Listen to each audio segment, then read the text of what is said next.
Vidya Stotra Mala. So the theory part will be handled by me, and then the Stotra Mala, the Shri Vidya Stotra Mala, will be handled by Acharya Shri Tarunima. It's like a paper that is shared between two faculty members, theory and the other aspect. So theory, I am starting with the theory, and later Tarunima will be stepping in to cover a lot of related stotrams related to Sri Vidya theories, fundamental stotrams, and then we will be looking into the core stotrams actually. I mean, the foundation stotrams, which is like Kamakshi Stotram, Kamakya, Kamakshi Stotramala, like that we have designed. I've designed stotrams, and then from there we will be getting into Amnaya Stotram, Bhavana Upanishad, and all these stotrams, which is very, very central to Sri Vidya actually. So step by step, we will be doing everything actually. Okay, so today's class is all about what is Sri Vidya. So before we start the class, let's do our usual invocation. Om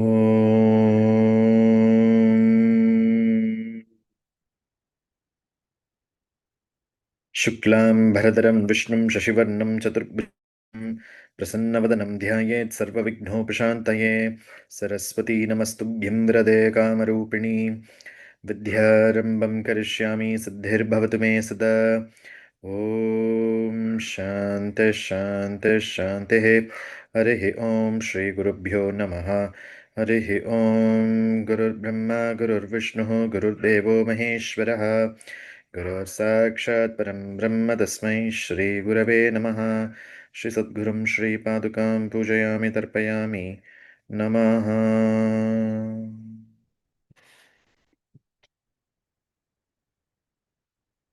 So what is Shri Vidya? Before I start answering the question, let me ask this question to all of you because you are the ones who wanted to know what is Shri Vidya, right? So tell me, what is Shri Vidya? I open the chat box. So what, according to you, is Shri Vidya?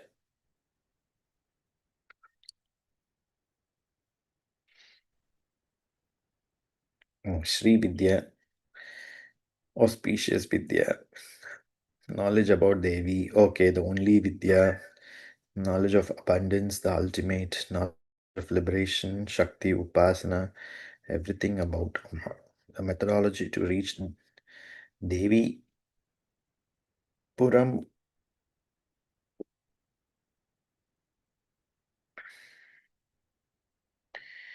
Knowledge about self, divine wisdom created by Devi to reach enlightenment. Okay. Knowing about yourself. Devi Atma or your Atma?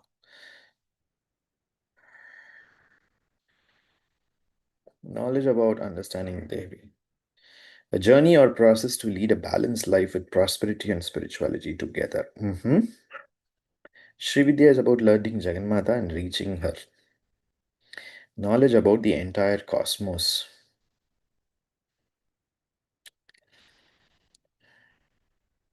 Param Vidya, Mahavidya, becoming Devi. Okay. Okay. Anything else? Understanding Sri Chakram, sacred tradition and philosophy.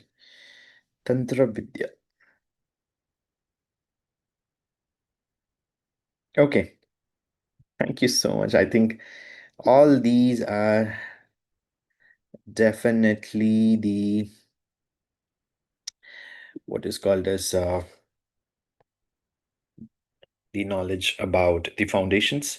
Today, I'm going to cover the idea of what is the foundations of Sri Vidya in 21 core points, which I have created as notes for all of you. The first one is what is Sri Vidya? Sri Vidya is nothing but the study of the mother goddess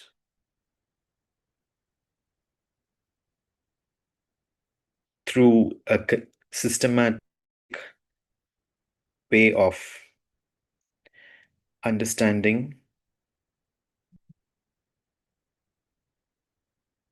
the tradition, which involves a collection of rituals, texts, and processes. Collection of rituals, texts, and processes as given by the tradition. As given by the tradition. Tradition refers to the Guru Parampara. Tradition refers to the Guru Parampara. And this together, all these aspects which I just mentioned as a definition, is what is considered to be the sacred wisdom. It is the sacred wisdom. And this sacred wisdom is known as Shri Vidya, which is the auspicious knowledge for human beings. It is also knowledge, it is also auspiciousness. Now, why it is called as auspicious knowledge?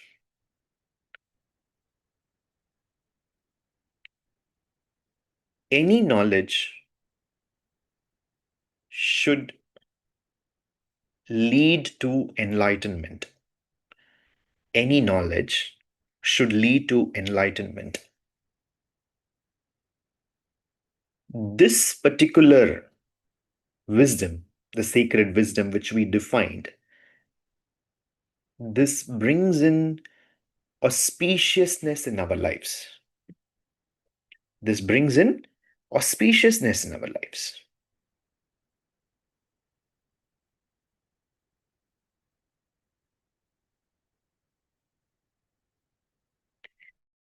What is the auspiciousness it is bringing to us?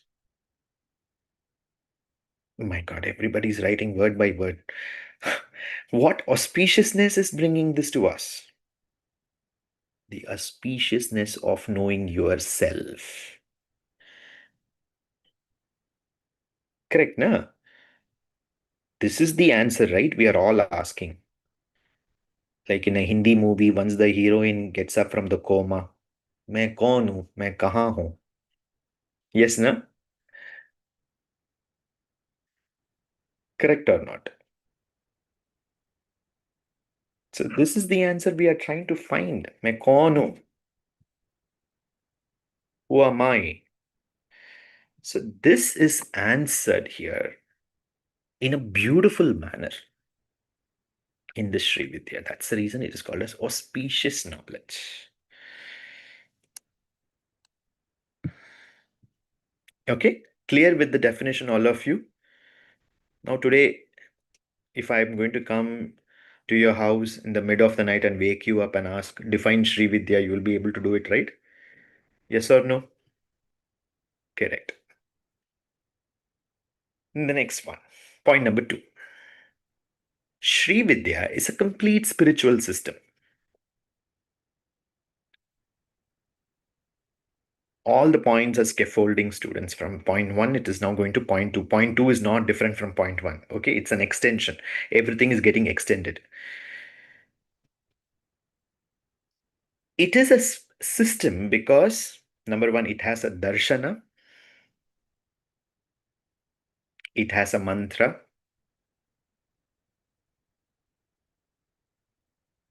number 3, it has a parampara, number 4, it has a paddhati. Paddhati means ritual system. It has a paddhati. Number 4. Number 5, it has abhyasam. Abhyasam hyphen within brackets yogam, yoga tattva. The next one, the next point, it has bhakti.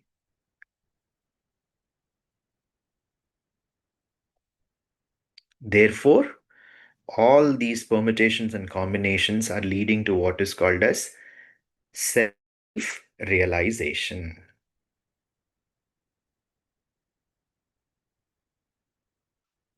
Therefore, it is a complete spiritual system.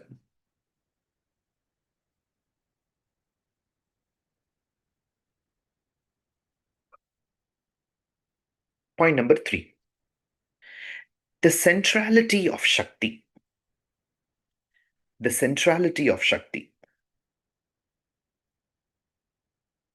That is, Shri Vidya expounds that our Divine Mother is not one among the many deities whom we worship, but she is the one. The one means she is the Pradhana Devata, or she is the Shakti Tattva which is present in everything, including the Devatas, including us, including Devatas, including Prapancham, everything. She is the one who's filled in. And what is that Shakti Tattva? The conscious power through which existence is manifesting repeatedly. The existence is manifesting repeatedly.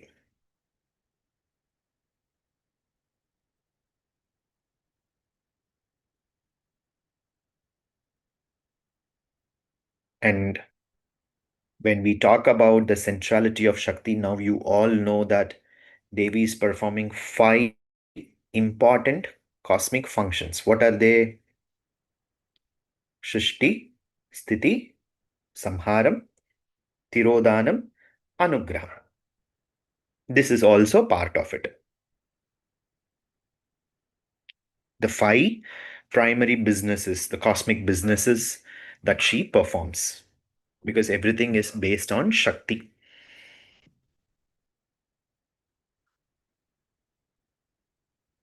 In Sri Vidya, we understand that Shiva is within the Shakti Tattva. Shiva is the pure consciousness, and Shakti is the power which inherits that consciousness. Shiva and Shakti is together within the Sri Vidya Tattva.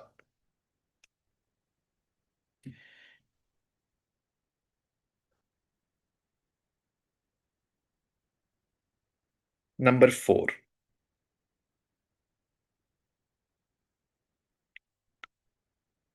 Advaita and Sri Vidya. Dvaita hyphen Advaita hyphen Sri Vidya. Initially,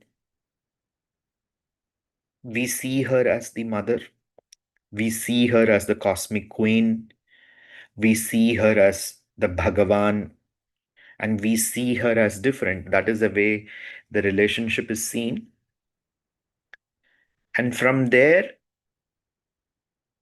through blessings, through grace, through abhyasam, through years together of practice and everything rightly unfolding, the Dvaitam will get into what is called as the Advaita Bhavaha. That is, you and Devi are not different from each other. This is not simply said as a theory, you experience it actually.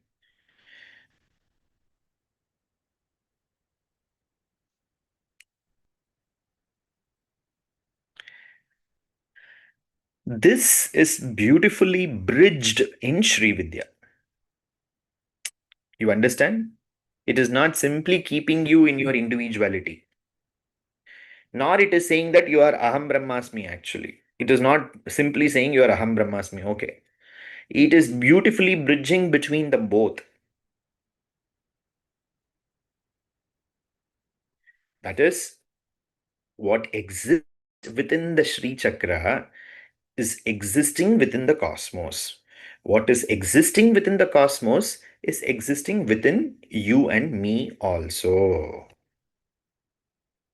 Therefore, the sadhana is nothing but it is a process of recognizing Parambika as the very source of our own consciousness. Okay?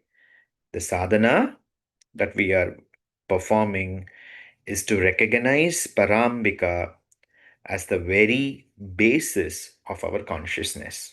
कोई पूजा पाठ हम लोग नहीं कर रहे हैं यहाँ पे. मतलब initially ऐसे लग रहा होगा, in the initial stages it might look like we are doing some puja part and all, but it should not continue to look like doing puja part forever and ever. You understand? पूजा पाठ कब तक कर सकते हैं? हाथ पैर जब तक चलेगा तब तक ही तो कर सकते हैं. उसके बाद क्या करें? कभी सोचा ये? यस और नो? तो हम लोग कोई पूजा पाठ नहीं कर रहे हैं. पूजा पाठ की तरह लग रहा होगा मगर वो पूजा पाठ नहीं है. ठीक है ना? It might look like you are doing some rituals, but they are not actually rituals. At least in the early stages, it looks like rituals, but they are not rituals. You transcend them actually. I'll explain this in the next, as we go in the next stages, we'll explain this. The next one, point number 5, which you all are very comfortable and wanted it, which we all of us wanted perhaps. Shri Vidya is Bhoga Moksha Tattva together. It gives Bhogam also, it gives Moksham also. Shri Vidya never denies family, prosperity, relationships, responsibilities. They are not seen as an obstacle to the spiritual life. Rather, Shri Vidya shows them as a mirror to our own self, all these aspects. All the attachments, it's very beautiful actually. All the attachments and experiences are nothing but the instruments of our own awareness. Are the instruments of our own awareness. I think you should underline this and keep. All the experiences and attachments are nothing but instruments of our own awareness. Therefore, Sri Vidya teaches the transformation of worldly life is not a mere rejection, but everything is a doorway towards Sri Puram. All the experiences are contributing for our pathway to Sri Puram. Point number 6. In Sri Vidya, worship Lalita in 3 forms. 3 forms. Okay? That is Stula, Sukshma, and Para. Stula is nothing but her visible form. That is the anthropomorphic form in which we see her with Angusham, Pashangusham, Ikshudanda, Kodandam, and all these things we see her. The Sukshma is her subtle form. That is nothing but the manifestation as mantra. And the Para is much more subtlest form, which is represented through the Shri Chakra. Through the Shri Chakra.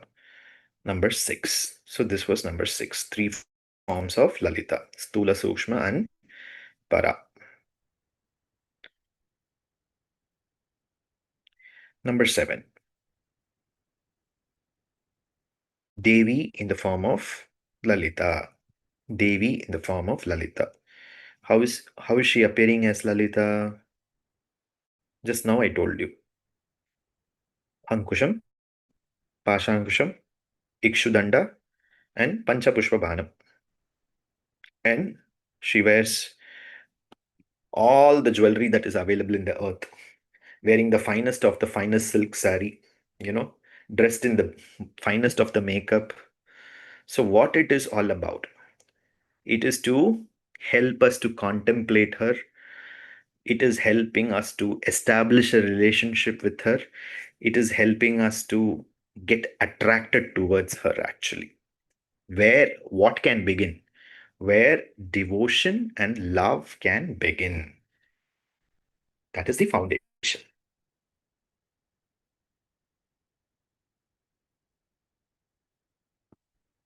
The next one. Devi has mantra.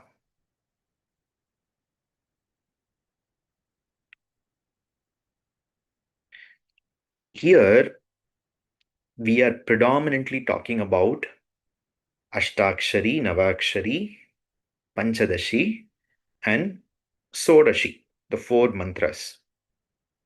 Ashtakshari, Navakshari, Panchadashi, and Sodashi. Where what happens?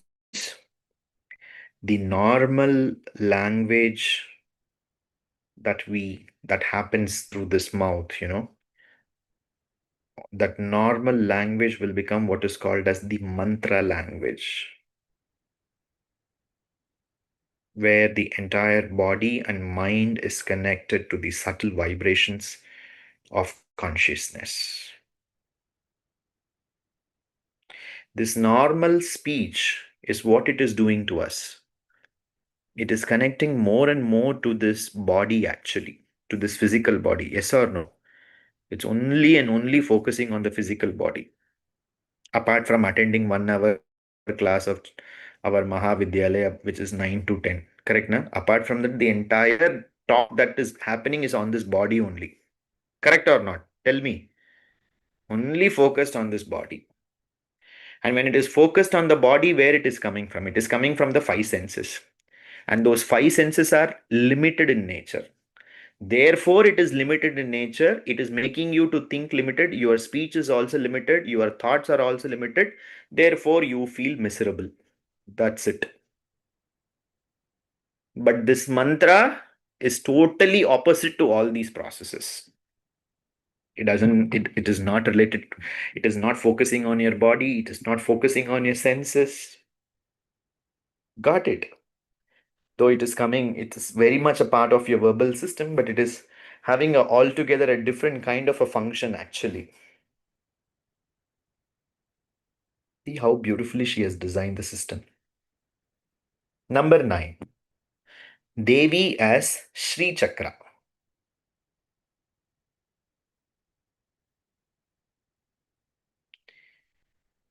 The Sri Chakra has 9 different avarnas. Okay, correct or not? 9 avarnas are there. That is, 9 gates are there. This body is also having 9 gates. 9 holes are there in this body. Yes or no? And beyond these 9 holes, that is the 9 gates of this body, you have to reach what is called as the Sahasrara. In Sri Chakra, that is called as the Bindu, where you experience the unity. From all the multiplicities, you emerge to what is called as unity. So therefore, the Sri Chakra is no different from your own body. To realize that your body in itself is a yantram. Yantram means machine. That mission is what Sri Chakram. To realize that we employ a external yantram in terms of the object of worship and other rituals, we realize that yantram is only this yantram actually.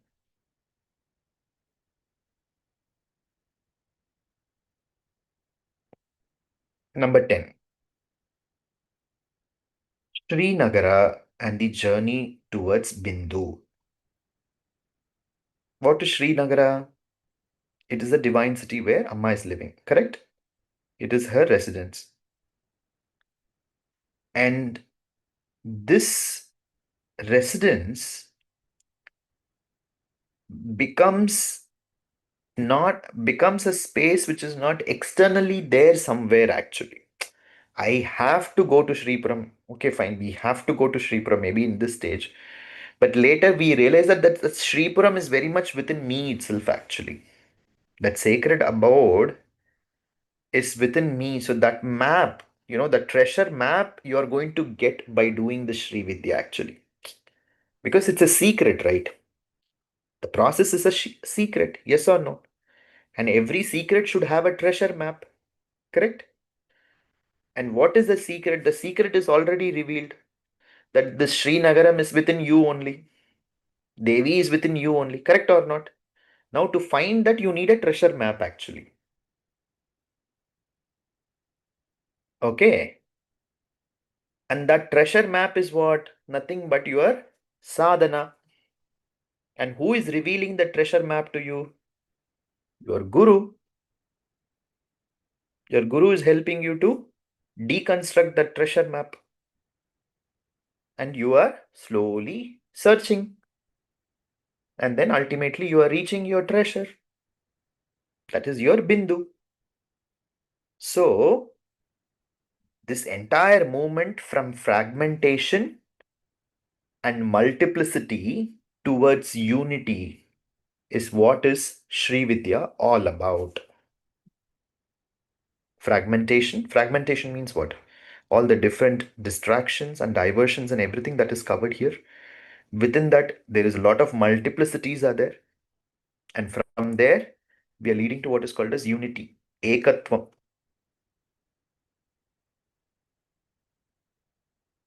Next one, Lalita and the five cosmic functions. You all know the five cosmic functions. We just spoke about it. And how she's actually doing that five cosmic functions. She's performing through these five different deities: Brahma, Vishnu, Rudra, Ishana, and Sadashiva.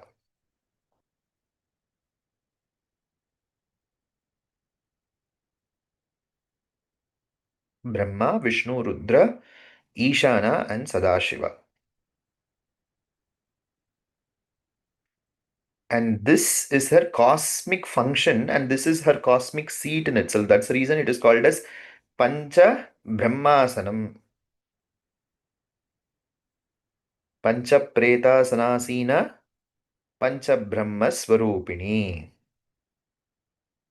Pretaha. Pretaha means they are lifeless, it seems. Brahma, Vishnu, Rudra, Ishana, and Sadashiva. It's only when she is there, they get into life actually. They get their life and then they perform these five cosmic functions. Number 12. Shri Vidya based on the Panchadashi mantra. The Panchadashi mantra is of three kinds. The Panchadashi mantra is of three kinds: Kadi Vidya, Hadi Vidya, Kadi, Kadi, Ka, Aki matra. Kadi Vidya, Hadi Vidya, Sadi Vidya. Kadi, Hadi, Sadi. There are three kinds of traditions are there within the Shri Vidya.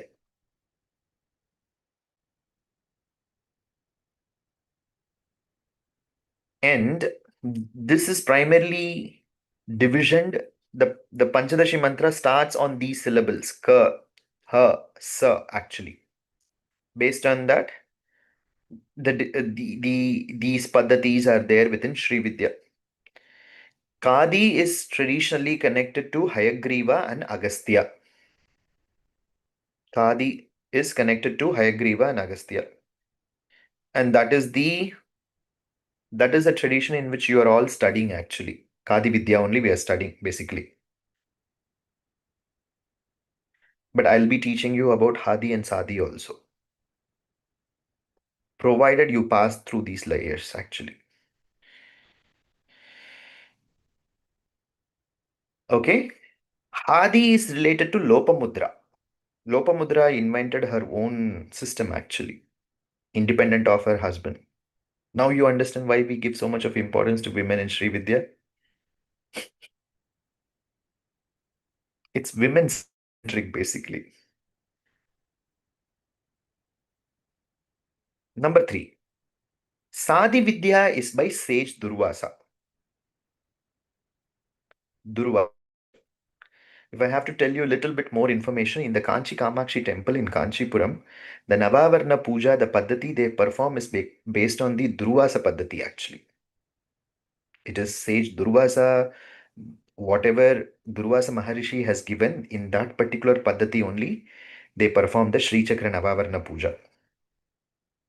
So Shankaracharya actually recognized sage Durvasa's contributions, and Shankaracharya, when he laid the rules and everything, he brought forth the rules that were already there, which was explained well and practiced by sage Durvasa, and that was well in practice in Kanchi Kamakshi Kshetra. Now, if somebody is more into this, if I have to explain, generally in the Sri Chakra Navavarna Puja, we use both hands to perform Tarpanam actually. Okay? We use both left and right, we will perform actually. In the left hand, we have what is called as we will have the Jivan. Jivan is nothing but in the Panchamakara, it is one of the Panchamakaras. We have it in our hands, which is nothing but Matsyaha. Matsya is fish. If it is literally Kolachara means they will literally have a fish actually. And in the Dakshinacharam, we will use, instead of the fish, we will use what is called as a ginger actually. So with the ginger, there will be an Amritam we will invoke, In that Amritam, we will dip the flower, and along with this ginger, we will perform the Tarpanam on the Bindu actually. In the Navavarna Puja, on all the nine Avarnas, the nine Avarna Devatas. But in the sage Durvasa tradition, there is no usage of the Jivan actually. Only uh, you know, Eka Hatha Paddhati actually. We will use only one hand to perform the Pujanam Tarpanam actually. Only in one hand they perform the Tarpanam actually. These are all traditions, evolved traditions, and for certain reasons, the Acharyas have kept in those particular ways, and that has been practiced actually. Number 13, important textual traditions. What are the important texts that are there in Sri Vidya tradition? Lalitopakyanam, number one. Number two, Tantra Rajatantra. Number three, Vamakeshwara Tantra.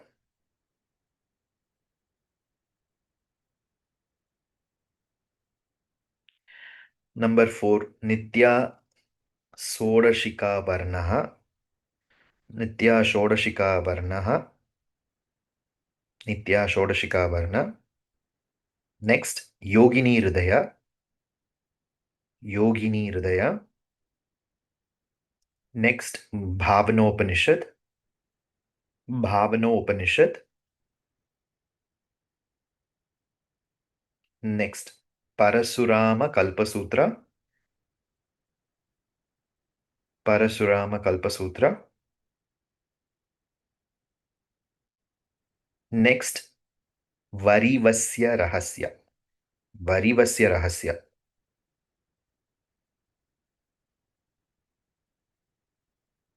And finally, you all would have heard it, the Kadgamala. The Kadgamala. So these are the primary texts that we use to derive our understanding. In the next semester, we will be taking either one or two of these texts to study, and I'll be explaining. But as I told you, you have to come to the next levels to understand. Understand until you will not have the foundations, you will be not able to understand and appreciate. Mostly, we will be doing, for sure, we are going to do Bhavana Upanishad. Apart from Bhavana Upanishad, I'll be taking up Yogini Hridaya, Parasurama Kalpa Sutra. And if you are all doing so well, maybe Lalitopakyanam also. Let's see, Devi's grace. Next one. Number 14.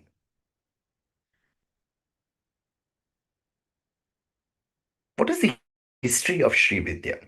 In a very simple sense to understand. What is the origin? How do we trace the origin?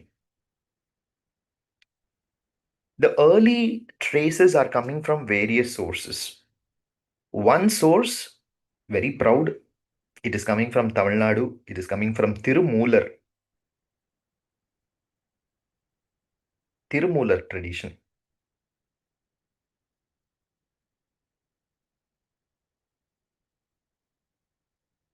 That is from the South India. Okay.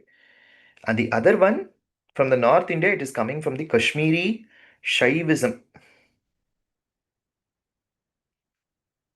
where within the Kashmiri Shaivism, it is talking about the Krama and Pratyabhigna school of thoughts.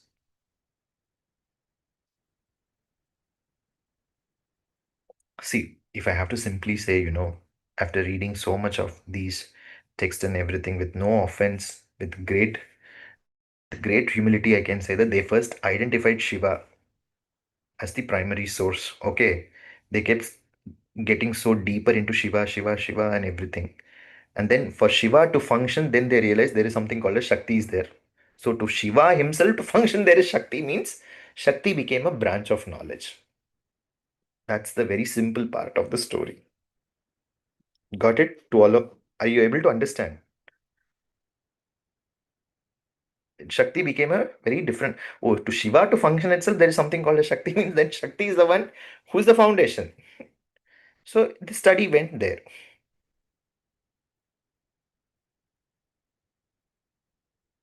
Next, 15. The Vedic Tantric bridging of the Sri Vidya. Generally, when we look into Vedic is different and Tantric is different. You know, everything becomes different school of thought. But in Sri Vidya, there's a kind of, holistic balance of all these elements together, actually. It is very difficult to say that this is Vedic and this is Tantric in Sri Vidya, actually, because it's a combination of many different dimensions have come inside, actually. So therefore, within Sri Vidya, we have Veda, Vedanta, Tantra, Agama, Shakta Shaiva Tattva, Yoga, Bhakti, everything is there. That's the reason Sri Vidya is very, very famous and relevant. It's a combination of everything together. Got it? It's a combination of everything together. Number 16, Guru, Diksha, and Sampradaya.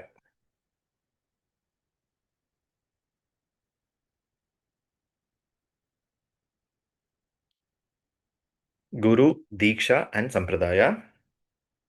That is Guru Upadesham. Learning from the Guru is very important. You might have textbooks to read all these things, but more than reading from the textbook, when you hear from the Guru, then the effect is more, it seems, actually. When the Guru is actually explaining. Because it is centered on the Guru Sampradayam, because when you read, it is merely an information. But when it comes from the Guru, it is transmuted as a knowledge, actually. So when you read by yourself, when you get to know things by yourself, it is getting to your brain. But when it is coming from the Guru, it gets to your heart, actually. And Sri Vidya is foundation because it is working on your bhavana, because it's not working on your ego, actually.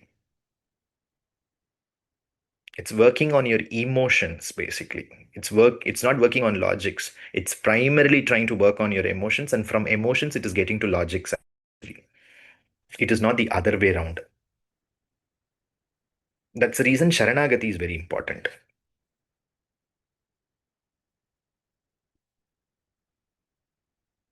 Basically, this is the Rahasya. And this is the secret, you know, which is actually imparted in a very traditional way. That is the Guru centered way of doing the getting into the learning pace, actually. Number 17. Lalita is central, but she's not alone. Which means what? There are other deities are also there. Important deities are there to be worshipped along with Lalita.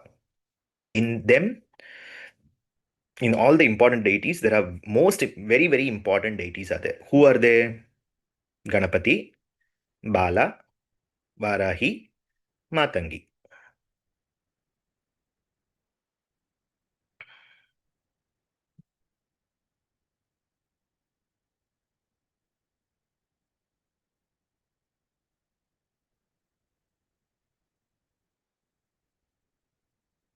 Hmm? Number 18.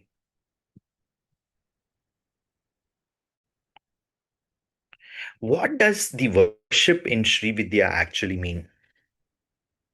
What does the worship in Sri Vidya actually mean?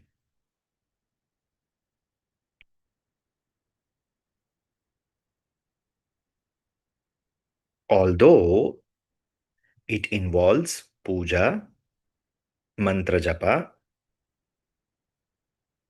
dhyana, that is meditation,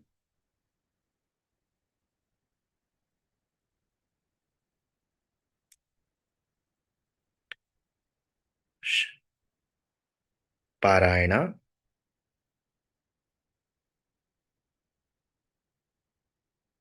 and all these aspects, but it is not restricted to only this.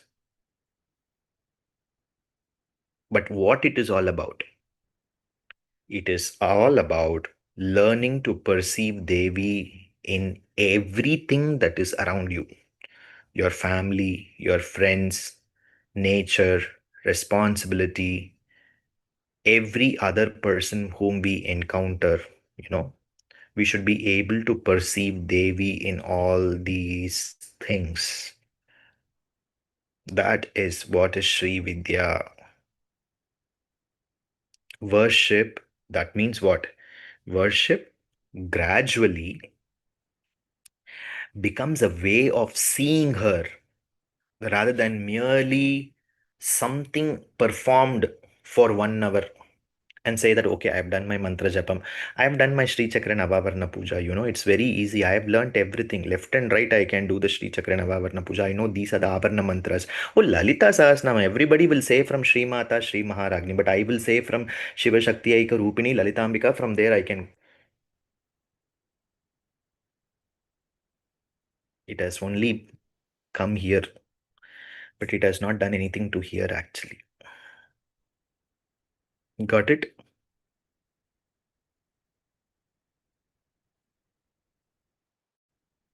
Therefore, the next point, rituals is a means, but not the destination.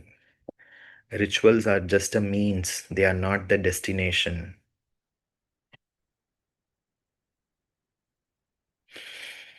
Rituals in Sri Vidya, all of you, please listen to this very carefully and note it properly. Rituals are only meant to cultivate discipline, concentration, devotion, precision, and sacred sensitivity. Let me tell you once again, discipline, concentration, devotion, precision, and sacred sensitivity.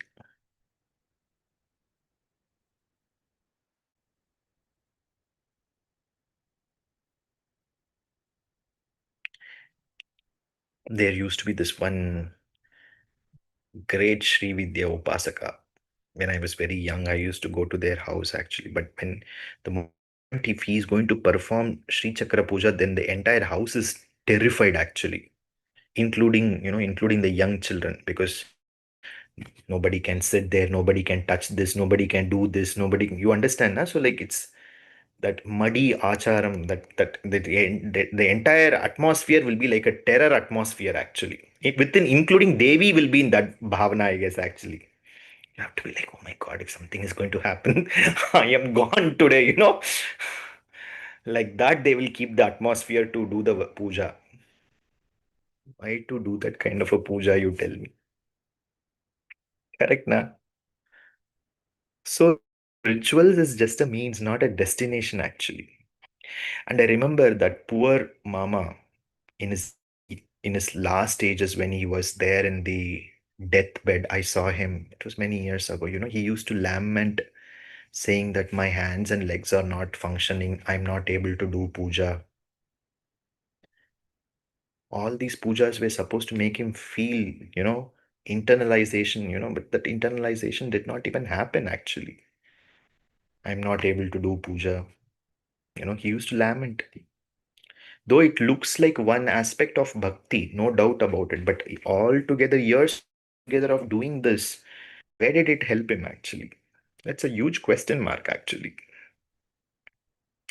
So the procedures, materials, technical correctness, everything is supposed to scaffold your sadhana. Number one, it should bring, it should it should make your guru to feel confident on you actually, that you have done, what he has, what he or she wanted. You have observed the learning outcomes. If any one individual who should be happy, means your teacher should also only be happy, right? If the teacher is teaching something, the teacher should feel happy. If the teacher is happy, means then there's nothing to feel bad actually. It is not about you feeling happy or not. Your teacher should feel happy. Your teacher is saying yes, this is fine, means then this is fine. If it is not fine, it is not fine. Then we have to rework, or whatever needs to be done, it needs to be done. So the entire thing is learned from the teacher, and the teacher is the one who evaluates it actually. So therefore, it's a part of internalization actually. The rituals are a part of internalization. So we must not become so occupied with with the rituals alone, because Sri Vidya is beyond rituals. Sri Vidya is even beyond the mantras, I would say that actually, after a particular stage. Number 20. The movement of Devi in sadhana. The movement of Devi in sadhana.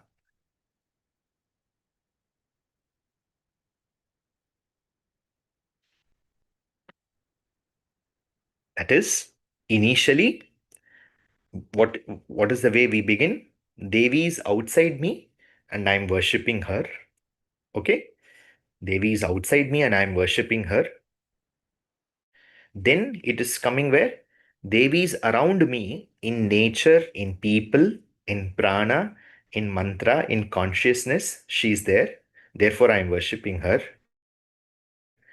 Then the third and the final stage, it will go to where there is no boundary between me and my Devi.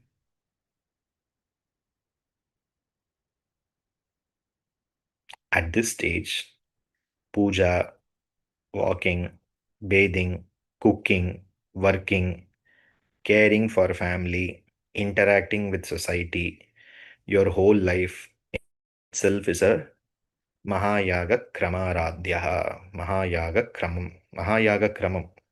It's a Nama in Lalita Sahasranam, though it has a technical meaning, but it is all in itself is a ritual actually. Got it? Number 21.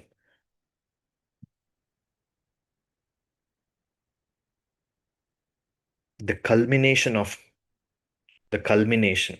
That is from knowledge to recognition. The culmination. The knowledge to recognition.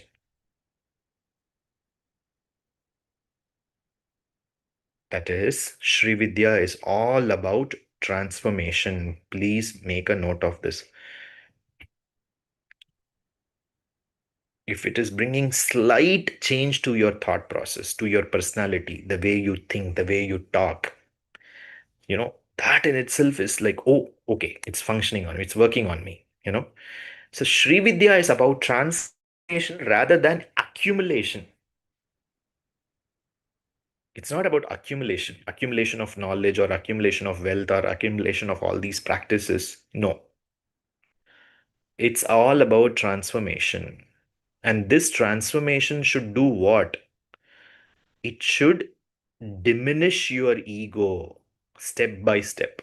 Diminish. I'm not talking about destroying the ego. There is a huge difference. Diminishing your ego step by step. Out, deepening your awareness step by step. And these two leading to what? Diminishing of your ego and deepening your awareness. It leads to compassion. And this compassion leads to what is called as grace. And this grace will help you to see things differently around you and within yourself.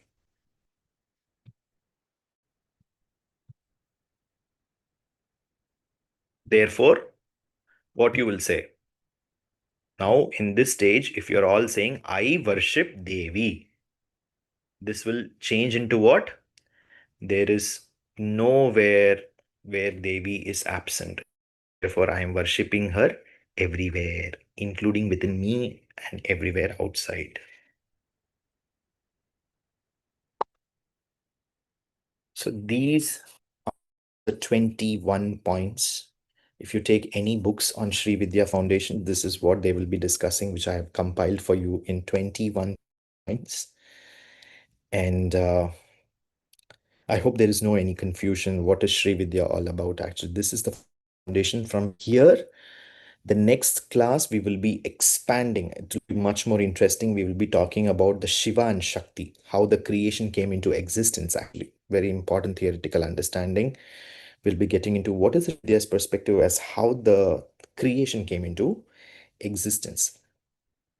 There's a lot of keywords will be there. There's a lot of key terminologies and so many different aspects. We'll be learning about all the 36 aspects of the 36 tattvas we will be learning, and so many different concepts will be coming in.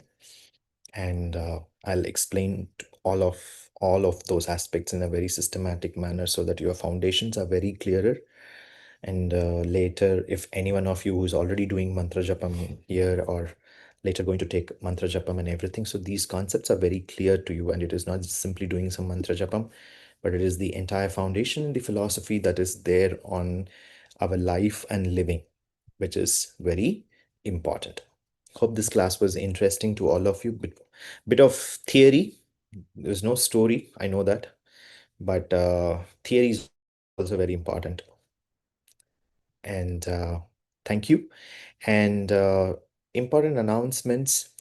Monday we were supposed to have the Durga Saptashati class, but since I'm traveling and most of the faculty members are also joining me in the Devi Bhagavata Shravana Mahayagna, the Monday's class is preponed to Sunday. This only 1 week we have done this arrangement because I didn't wanted to cancel the class. So please attend the classes. And if you're not going to attend the class, please ensure that you go through the YouTube recording. The video will be available. The class video recording will be available, and you do the syllabification and everything. You are ready, because even if you miss one class, then you will feel totally lost, and then you will be not able to proceed from one um, chapter to the other, or one aspect of the portion to the other, which is very important to attend all the classes. So don't miss the class. So Sunday, attend the Durga Saptashati class. Monday, of course, there will be no class because we will be traveling to Kudal, Maharashtra, where we will be performing this Bhagavatam Nava Yajnam, and I'll be praying for each one of you. You are all. I've just went through the Google form. Tomorrow we do have a little more items to be shared for the upasana. So all those who are still interested, you can contribute and participate and fill in the Google form so that I know the Sankalpa details and I'll remember you for the Bhagavat Mahayagni pujas that we will be conducting. And tomorrow I'll be covering up the portions of the Lalita Sahasranama special class I'm taking instead of the Sādhaka series. Tomorrow I'll be taking. Is it okay for all of you? Are you all ready for the Lalita Sahasranama classes? Okay, thank you. Thank you so much. So I just covered Nama 1 Shri Mata in the last class. So I'm expecting to cover two Namas or maybe a little more. So I've been preparing my notes for that, and I'll be looking forward to meeting you all tomorrow in the class for Shri Maharagni and Srimat Simhasaneshwari. And if Devi is willing, let her go to the extent of revealing Chittagnigunda Sambhuta Devakarya Samudhyata tomorrow itself. Let's see how she will take us. Thank you so much. Let me end the session with Mangalam. सर्वमङ्गलमाङ्गल्ये शिवे सर्वार्थसाधिके शरण्ये त्र्यम्बके गौरी नारायणि नमोऽस्तु ते जयन्ती मङ्गला काळि भद्रकाळी कपालिनी दुर्गा क्षमा शिवा धात्री स्वाहा स्वधा नमोऽस्तु ते ॐ शान्तः शान्तः शान्तिः सर्वं श्रीचण्डी महालक्ष्मी अर्पणमस्तु तथास्तु. Thank you so much. See you all tomorrow in the Lalita Sahasranama class. Thank you, Guru.